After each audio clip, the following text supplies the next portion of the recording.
Tony Harris, I think we are live. Are we live? I think. I've got the crazy glare on my glasses. Should I just take them off and put them up on the top of my head, which I normally do? Well, if you would normally do that, let's be normal. Take them off. I mean, it's gotten to a place now where I've got these glasses on the top of my head so much that the front of my head is like numb and insensitive to it. Well, yeah, you probably should just maybe either get lighter glasses, maybe your glasses are too heavy. But here's the thing, Eunice, I forget that so I do this a lot. So I'll have these glasses at the top of my head and where are my glasses? Where are my glasses? That's how. And Show your age, friend. Oh, damn. Wow. Yeah, it's that bad. It's gotten to that place. Yeah, no, I think that looks good. How are you? But listen, you talk about the glare on your glasses. Your head has a glare. Oh God! Oh my God! Yeah, man, it's fine. I can do that. It's fine. Is that better? Yeah. What did you do? I just turned out the lights. I think. Is that better? Yeah. You actually took care of that. Look at you. You would think I would know how to stage a shot, but no. I didn't know if you had just like put some makeup on or something. I was going to ask you, did you put makeup on? Don't you see me live on this thing? Yes, sir. Eyelashes and all. Are you kidding me? Yeah. I'm talking to the Tony Harris. Okay. Because I put a little dust on anticipating that you would go with a little bit of makeup. So we can call it a little bit for the point of what we're talking about. Sure. Well, Tony Harris, thank you so much for doing this Facebook Live with me. I'm one of those folks that actually really loves Facebook Lives. You don't do them that often. This is my first one. Oh. I wanted to do it. Here's the thing. I wanted to do it with you because you're becoming like the queen of Facebook Lives. I mean, you know how to do them, so you can help me get through them. Okay. And you're really good at them. So thank you, friend. And I just like talking to you. So there you go. Oh, you're cute. Thank you, Tony. I appreciate that. That makes one of you. You know who else I introduced to Facebook Live? I did their first Facebook Live. Marlon Wayans. Are you kidding me? I introduced him to Facebook Live. So it's kind of my thing. It's kind of my thing. Yeah.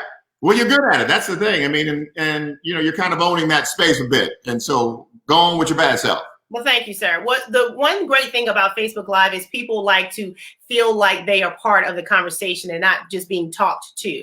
So even though whether you really respond to their comment in real time or not, people still like to be able to send their comments and their thoughts about what you're saying in real time. So it's really cool. Okay, so I'm going to do a minor flex here. I just remembered something. Okay. You ready for a minor league flex? Let's hear it. I just remembered, I actually have done one other Facebook Live at Facebook headquarters in New York. Minor flex. Minor flex. That one was good. That was on, I think that was one. Okay, Facebook headquarters, you win. Fine, whatever. Robert Williams versus Facebook headquarters. Minor flex. Well, I'm glad you're doing this with me today. And anyone who's watching, please join in the conversation. And I am figuring out, I'm using a different platform than what I normally use. So I will do my best to make sure I'm seeing all of the comments and everything. And so that way, anything you guys want to say or ask Tony, please do so, or myself. Now, the reason why we're doing this today is because this is a big day for you professionally. Yeah. You have two specials coming on tonight on ID Discovery. Now, you're Mr. ID Discovery. You are the crime dude. Like, when we see you and we hear your voice, we think, oh, God, somebody died. Somebody died, yeah. That's a little crazy. No, this is a really, I'm as shocked as anyone. I mean, I think I posted somewhere that this is the first time, and maybe the last time I'll ever be able to say this, that I'm actually leading into a program from Oprah, right? Because Oprah's doing her town hall right after your programming tonight. Right after. So the Discovery Network, and there were like 150 channels that are a part of Discovery Communications, but most of those channels here in the United States and internationally are devoting like huge chunks of time to this story. So Oprah's own network has created 2 hours of special content around George Floyd and around this moment. ID came to me. This is amazing. So I think maybe one other time I've been involved in something that's been this quick a turnaround. So I think I was asked about it last Wednesday. as a possibility. So essentially from Wednesday until Sunday when we recorded the special, that's all the time we had to turn this around, an hour of television. Wow. And I'm really, and it was really complicated. We ended up working with a tremendous company in October Films out of the UK. They did a tremendous job as kind of the Uber production company behind this, but we needed so many other companies involved to pull this thing off, other companies in London and also here in Atlanta where I am. There were people in New York and in studios there who were watching and helping us on the editorial and keeping that straight. But so it was really a pretty tremendous undertaking in terms of logistics. We were able to pull it off. We were able to put, I think, a really smart hour in the can. And the name of the program is The Murder of George Floyd, A Nation Responds. And as we know at this point, Eunice, it's not just the nation, it's the world responding to this moment. And I'm just really happy to have been asked to be involved in it. I'm happy to have been asked to be an executive producer on it. Yay, yay, yay, as we kind of move this thing forward. We want to produce, obviously, more content, not only in the factual space, but in the scripted space. It's conversations that we've had in the past about that. So I was really happy to get this opportunity. I think we did the subject matter justice. Can't wait for your responses to it, to hear what people think of the hour. And we also have the hour at 7 o'clock. So I've got 2 hours of television tonight. You're going to be happy to get to Oprah. I've got the 7 o'clock. Before you talk about the next hour, first of all, I'm very excited to see the new programming, and that it was such a quick turnaround. And as you mentioned, this has become a worldwide event and a worldwide movement. And you guys are going to delve into that tonight. It's actually, you have a panel discussion going on that program tonight. Yeah, so let me tell you who's on this panel. They're really, look, Oprah's going to have really big name, recognizable names and people who should have their voices heard on this in the content creation space, like Ava and other people. But we were able, and we're proud of the fact that we were able to pull together people who are actually on the front lines of this. And I didn't want to leave anybody out. So we pulled together. So one of the toughest gets in the world right now, certainly in the nation right now, is Eunice Alcindor. And Eunice, she made her bones as a writer with the New York Times and then left the New York Times to do some television work. I remember getting a call from Eunice, maybe it's a year ago now, and she was asking me about television and, whether she should even engage in the television space. And I said, look, I think I said this, just get your voice out there on as many platforms as possible, because what you're doing is amazing. Her work with the New York Times was amazing. So now she's a contributor for NBC News, MSNBC, and her daytime job is with the PBS NewsHour, and she's doing an amazing job, and she's been targeted by this administration. Very much so. That's usually where I see her most, is in her exchanges with the commander-in-chief. Yeah, he's shushing her and everything else. So we've got Yamisha on the program, and she's amazing on it. Laree Daniel Favors is on the program tonight. The work she's doing as a legal counsel is amazing. We've also got Kevin Davis. Kevin Davis is actually a friend of mine.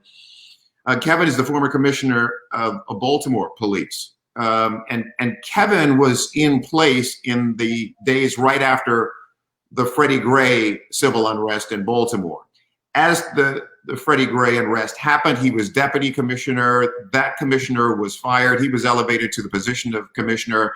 And Kevin had to manage that critical period between after the civil unrest, after Marilyn Mosby, the Baltimore City State's attorney, charged the officers, and that period before the trials took place, to make sure that there wasn't kind of a Freddie Gray 2, and that meant more civil unrest leading up to the cases and anticipating whatever the outcome of those trials would be. So Kevin was really instrumental in sort of meeting with community groups. DeRay McKesson is on the program as well tonight, and he was one of the people who was one of the early stars of the Black Lives Matter movement. He's on the program. He's terrific. Kevin is on the program. He's terrific. Reddit Hudson is on the program. So we've got really smart people who are on the ground, who've had to deal with this on the front lines, 24/7, 365, and they're really smart. And I just try to tee them up and get out of the way, frankly.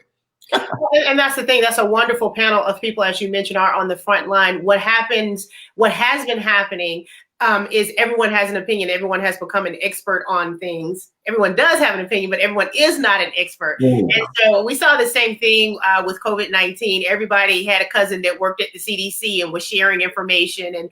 And now I feel like the information that's being shared now is more emotionally charged. Yeah. And so, as you mentioned, about Freddie Gray, the program that is leading into your new programming tonight is actually a program you did years ago that has been updated. I see how you did that. Come on, can I please do this? Can I do this? I see how you did that. Come on, you are like but no, I'm saying the program that's leading into the George Floyd program is a program, Black and Blue, a documentary type investigative piece that you went all over the country looking at cases of tension and unrest between citizens and police forces. I don't know that. I don't know. No, let me be honest about that. I couldn't have predicted, and maybe I should have, but I don't think, in all honesty, that I could have predicted this moment after working on that piece, right? Meaning you thought it would get better after the Freddie Gray unrest? You thought that it would get better and that we would not be updating your program to do it again 3 years later? What I could not have predicted, what I could have predicted is that there would be more of these kinds of events. Okay. Absolutely. What I could not have predicted is that there would be such an event that it would in many ways galvanize large swaths of the world. Okay. So when you went back to update Black and Blue. Right. So people from every walk of life being galvanized, because let's face it, there is, white privilege is called privilege for a reason. There are a lot of benefits to that. Right. And so the idea that white folks are getting involved and walking and putting their bodies on the line with Black folks over this cause is something that I couldn't have predicted 3 years ago when we were working on this program. And yeah, we updated it a bit, but we were out trying to find solutions. We were in San Francisco. We were in, God, where else were we? We were all over the place. Cleveland, Ohio, Camden. I don't know if he's still there, but I love the police chief of Camden. I think what he's doing, he's a white guy. He gets it. He's all over it. But what he's doing with his officers in terms of getting them on the streets in Camden is really amazing and something to behold. I love that cat. I wish I could remember his name.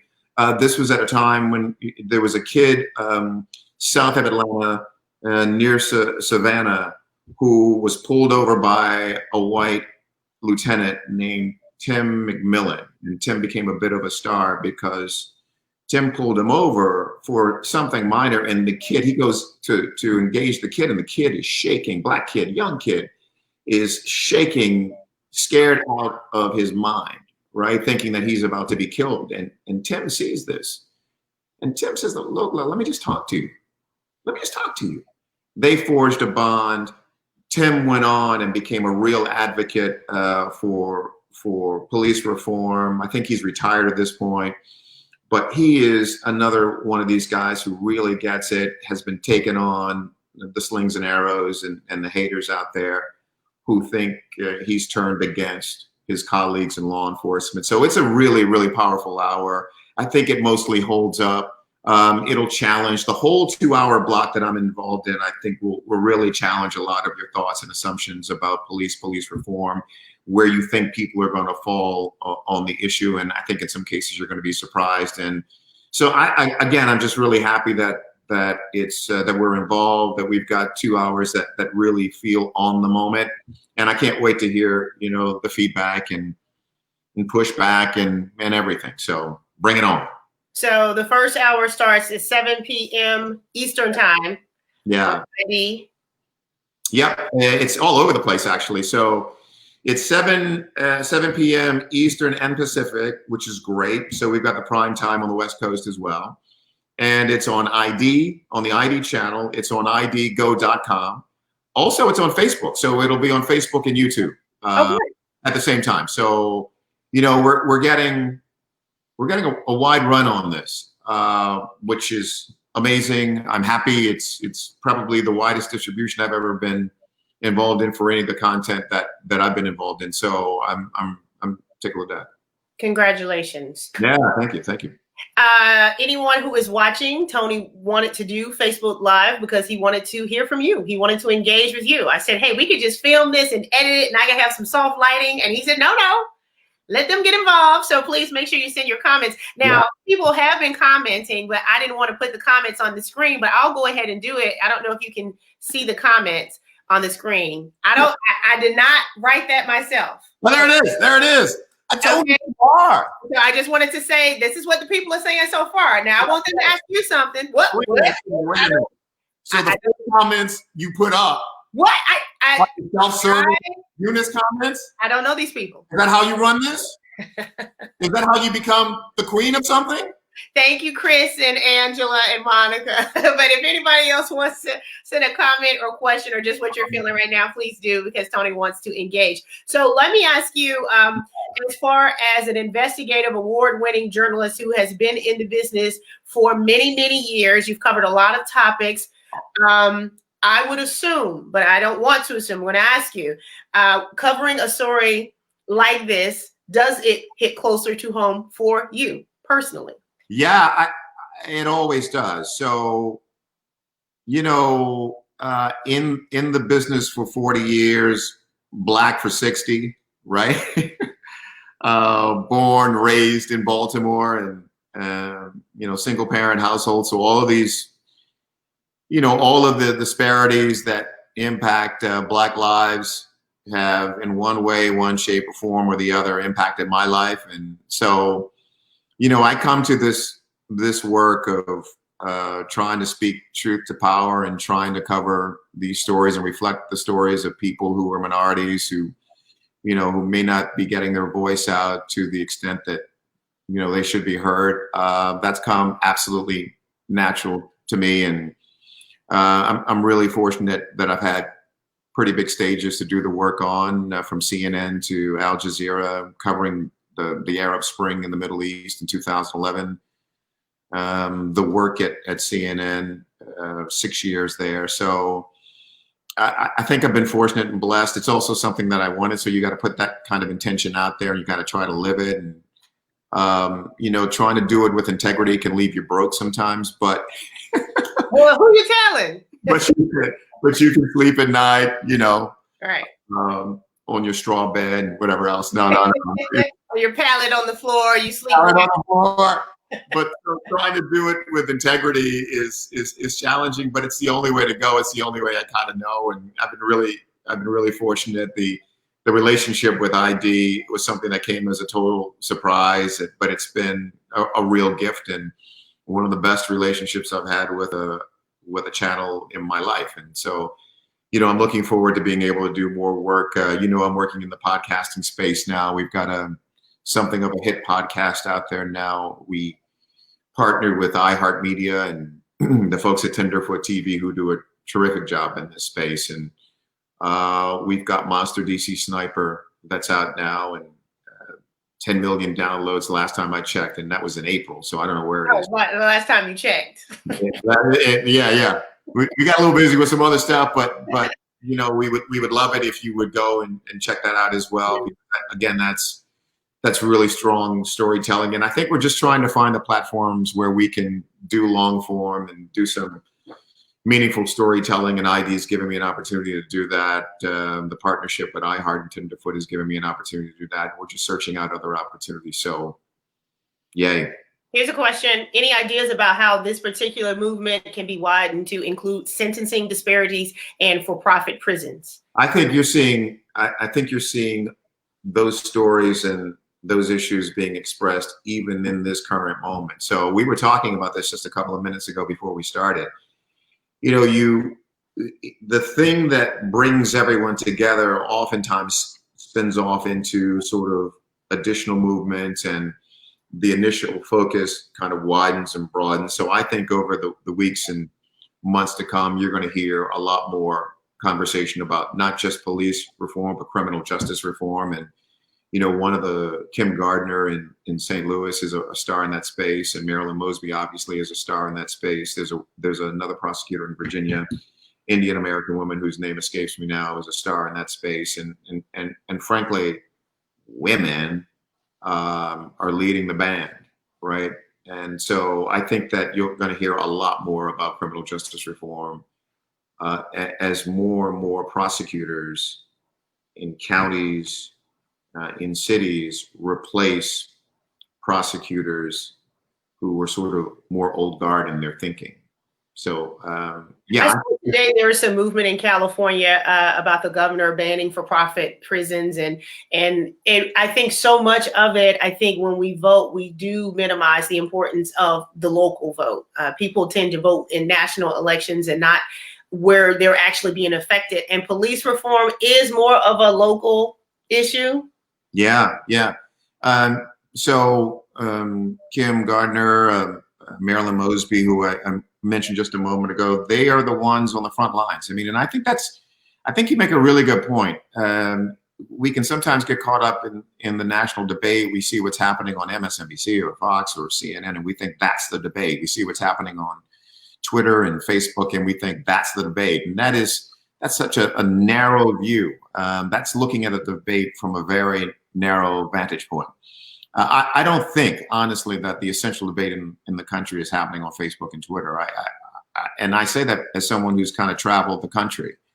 And for our show, Scene of the Crime, and then obviously with the Hate in America series on ID, I just had an opportunity to get on a plane or get in the car and just drive the country. And I'm just telling you, there was a lot of elitist thinking on Facebook and, and Twitter and media elite.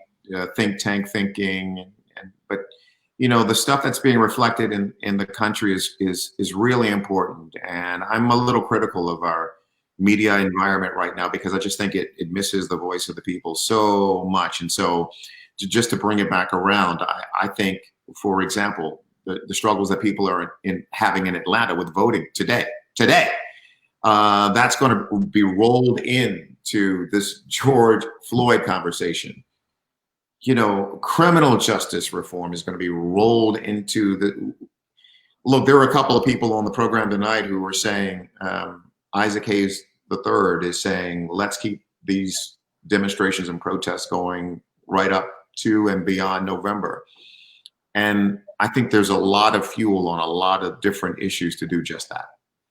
And I think also, as you said, one issue highlights other issues. All of them are symptoms of a greater problem, but it's one of those things where I've said myself, this is not about George Floyd. George Floyd was 8 minutes and 46 seconds that you couldn't turn away from. And I think because we were in a space where people aren't at sporting events or at the movies or at concerts or at work or at school. I totally agrees with you on that. Yeah. You couldn't look away. And obviously, it's not the first case that has happened. I want to get some more of these comments. Now, I did ask you ahead of time how much time you wanted to spend doing this. I'm not going to say how much time you said. I'm only bringing it up because, Tony, you can talk. So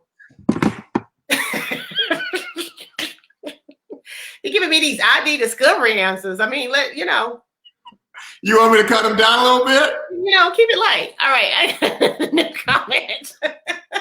New comment. All right. What can we do as a country to come closer together and have an understanding between one another as neighbors? There has been so much that has happened to try to bring this country down and cause discord between everyone. What do you think we can do as a country to come closer? Well, Eunice, I don't think it's that hard. I just think we've got to just talk to each other more. Mm-hmm. We've got to. That's the difference this week. I think people are listening more this week. Yeah. It's funny because I posted something, and one of the things I said is that this conversation has led me to want to listen more and talk less. And I say that on the heels of you telling me to shut the hell up. No, that's not what I was saying. I just want to make sure you get out of your program. Good. I just don't want you to be answering a question and then Oprah show then started and we didn't miss your. I'm trying to get people to watch your show. It come on in a few hours. No, I think it's both. Yeah, it's it's, you got to listen, but you've got to express yourself too. And I think the listening is best when people are expressing themselves from their heart, right? From their core value system, whatever that is. And but you know what? I think that's what a lot of people are finding out. They really are not in touch with their core value system. They're in touch with what they've been told. They're in touch with the mob mentality. And a lot of people are just now, for the first time, looking at their personal core and realizing I think you're right. With the mark. Yeah, I mean, so what are you hearing? I mean, what are you hearing in people? You're the queen of Facebook. No, you know what? I think from the feedback I've gotten, I do not consume a lot that is screaming. So I haven't received a whole lot of the white rage pieces that are screaming at people. I've heard a lot of our white neighbors say, I didn't know and I'm listening, or I didn't have an understanding, or, again, there's no way they could know. And I also have a new understanding that as a Black community, we have protected a lot of our friends and colleagues and neighbors from the Black experience because we just want to have a good time.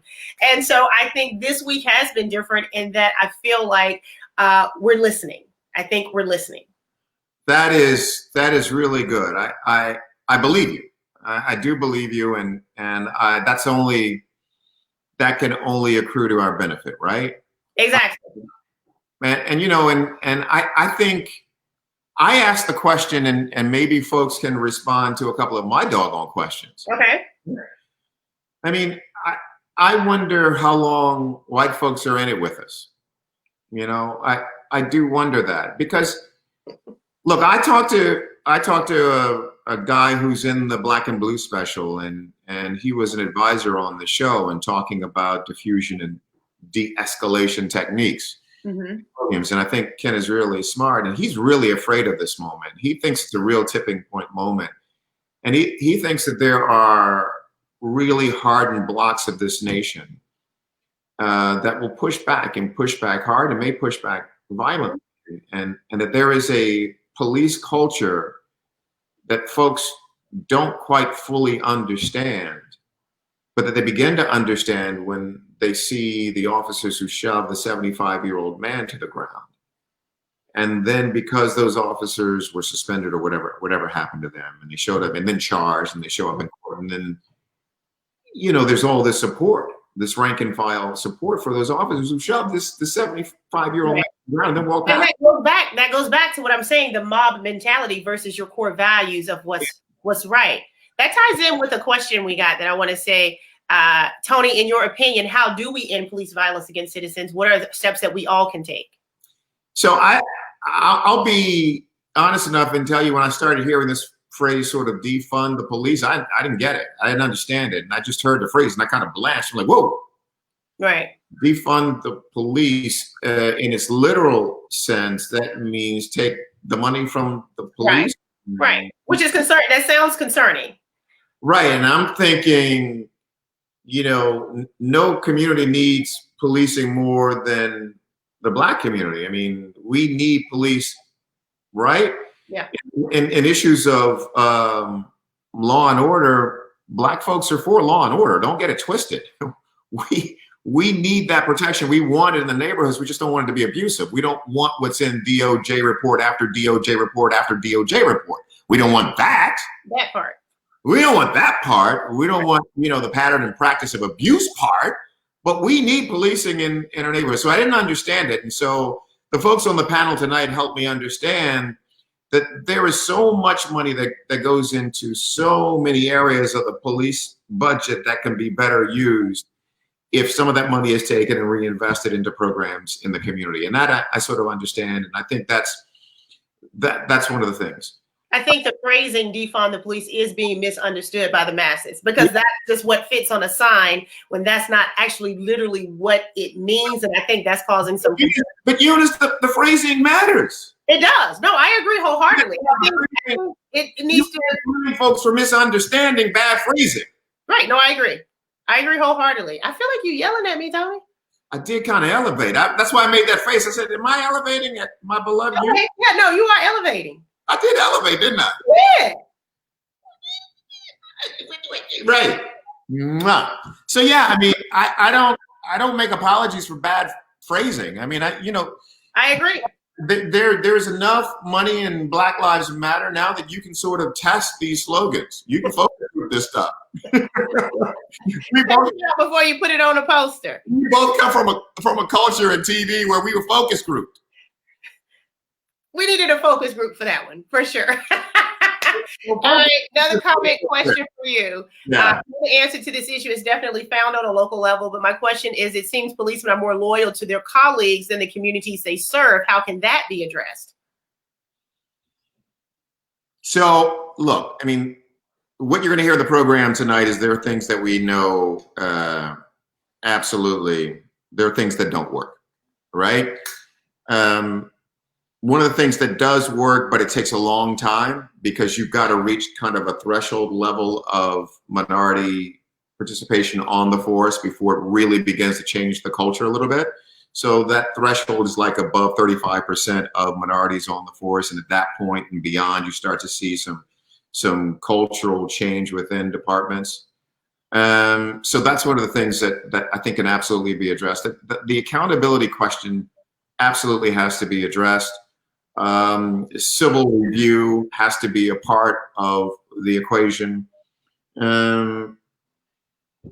Look, here's a real basic one here.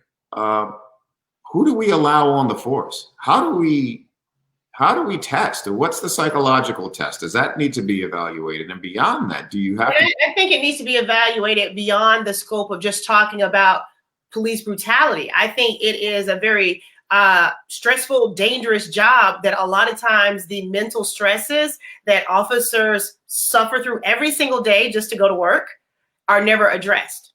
The next level of that, though, the next level beyond the psychological evaluation that they all go through is the behavioral analysis. There needs to be a behavioral, because what you want to weed out, you want people with a certain level of ego, and because it is a job that requires you to have a sense about yourself, right? Mm-hmm. and the mission. But what you can't have as an integral part of any force, you can't have the malignant narcissist, right? As a personality type, as a part of your police force. Mm-hmm. That's when you get people who will just respond to being yelled at and just whip the shit out of you, right? There you go. So you can't, you've got to go to the next level in testing, and that's the character evaluation that comes from a behavioral assessment. So that's a big one. That's what's happening at the FBI level. But Kevin Davis is one, the former commissioner of Baltimore, who strongly advocates for that. I think that makes all the sense in the world, because what you want the right temperament. It's a temperament test as much as anything. I don't know if that answered it completely enough. Oh, it did. And I want to ask you this. Some people are commenting about what you said earlier about our folks, our white neighbors in it for the long haul. I addressed this and I started doing my own little personal American history series. And that's one of the things that I've had several of our white neighbors kind of coming into my inbox and saying, hey, I've been speaking up this week and I'm exhausted. And I'm like, okay, pace yourself. This is going to be the rest of your life, hopefully. And that's the thing. It is a marathon and not a sprint. But what I want to ask you to speak to, if you are able to, you can speak to anything for in the periods of time, it seems. Right.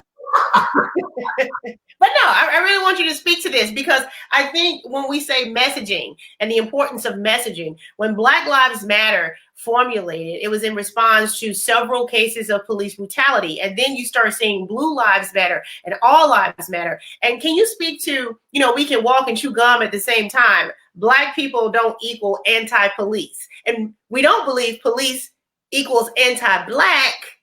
We don't want to believe that, but I feel like so many of these factions have now been placed as anti each other, when that's not what the conversation actually is or should be. So we've got to get to a place. We've got to get to a place where most of the people in this country, and when I say this, I'm clearly speaking to white folks, clearly can internalize what it feels like to be policed in a way that is brutal, to be looked at in a way that whites aren't looked at. I got a 25-year-old son and a 22-year-old daughter, and my son said to me, "If you can kill Tamir Rice, you can kill me." And so there is a pathology to that I hope that in this moment, our white friends who are with us in the struggle can internalize at a deeper level. And I think if that happens, they join the conversation where if they can meet us where we are, if that makes sense, if they can begin to meet us where we are and where we have been, I think what we can accomplish, back to the previous question in terms of what real reform looks like, I think it's kind of limitless, right? Because we're we're raising all of our babies with an awareness that Black lives matter, and all lives matter. And that only begins to take hold, I think, once our white brothers and sisters understand that, we need you to join us where we've been living for 400 years. Right. You need to understand the slave patrols. Exactly. The overseer patrols. And that's the thing. It's almost like the equation of Black Lives Matter and having the retort all lives matter is almost like X minus Y. You can't equal that if Black lives don't matter, you can't say all lives matter because you just said Black lives don't matter. So it's like all that is rhetoric. That's like right. That's rhetoric, and that's easy. And Black Lives Matter as an organization, as a slogan, comes out of a real legitimate struggle, right? And you come up with an easy retort of all lives matter. Again, the focus group is needed. The focus group is needed. Yeah, that's rhetorical. That's that's not helpful. Right. It's not. It's not. We have a comment that agrees that defunding the police is not the answer. Diversity and continued education is key. The police are not totally dysfunctional, particularly when you need one. I mean, I will not sign anything that says get rid of the police. Yeah, and that's the confusion with the bad phraseology, is that people. So I agree with that. So we should encourage people to before you retweet or reshare, make sure you understand what it is, because Eddie Glaude, we love Eddie Glaude, but Eddie is saying that people are getting hung up on the phrasing, and I hit him back. I hit Eddie back. Stepping up. But the phrasing matters. We went for a long time and we were using language like implicit and explicit prejudice and bias. Like, can we use language that everyone gets? We want everyone. Right. So it's conscious, it's unconscious, explicit and implicit bias. Can we use language that brings everybody into the tent? Right. But also we read headlines and then we share, and we read posters and then we share or we respond. Yeah. And we do want people to at least to understand defund the police does not mean take away all funding from police forces. Yeah. I mean, it's not a focus group. Another comment here: it seems more white Americans and institutions are recognizing their hurtfulness of Confederate symbols in this moment. My alma mater, University of Alabama, has decided to take down several Confederate plaques. They've taken down some here in Birmingham, Alabama, where I'm located, and all across the country. So why now? Well, you know why? This thing is moving so fast. My great concern about tonight and the two pieces that we have on tonight is that by the time it hits the air, some of the content's going to be dated, because this is. Did you see what happened with Drew Brees? Yeah. In like the course of hours? Yeah, it was less than 24 hours, that entire switch and flip. So I don't think any of the things that will be in your program about police brutality will be undone. That's right. So I think you're safe. So again, you're programming tonight 2 hours on ID and other ID platforms. And that's while we were talking, 7 p.m.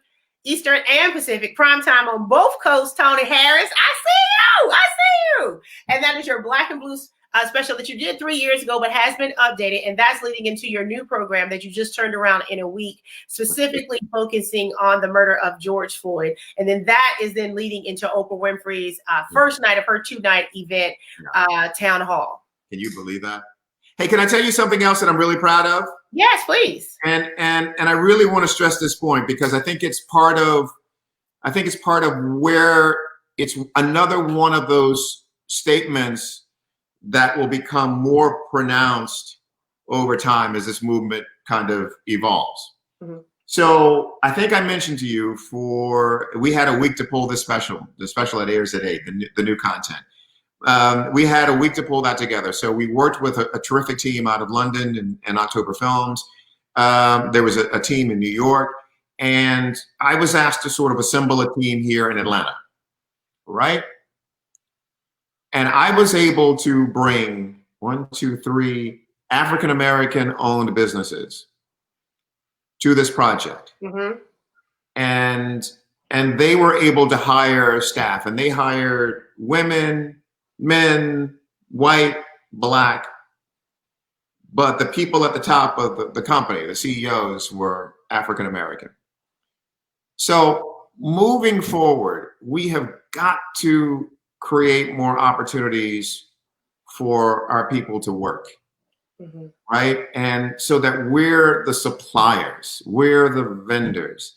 So as proud as I am of the hour of television we were able to put together on this discussion, for me, the thing I'm even more proud of is that we were able to hire, give jobs to, put food on the tables of families, mm-hmm. working in companies that are headed by African Americans, obviously in the Black Mecca that is Atlanta. So that's something that everyone can do moving forward. We're not saying lessen your standards for professionalism, but give Black people a chance. And business owners and company owners, I actually have a new theory that Black people are some of the greatest problem solvers in the world for how many problems we just have to solve just to be a working class citizen in America. And so you should always, Black people, put problem solver on your resume and go in demanding to be the supervisor. That's I should be the supervisor. And they say, well, on your resume, it says you have solved some problems. Can you give me an example? Well, I was born in 1975. Did you need something else? Yes. Okay. I've been solving problems since 1975. I should be the supervisor. As a Black man, I've managed not to be shot, right? For all these years, right?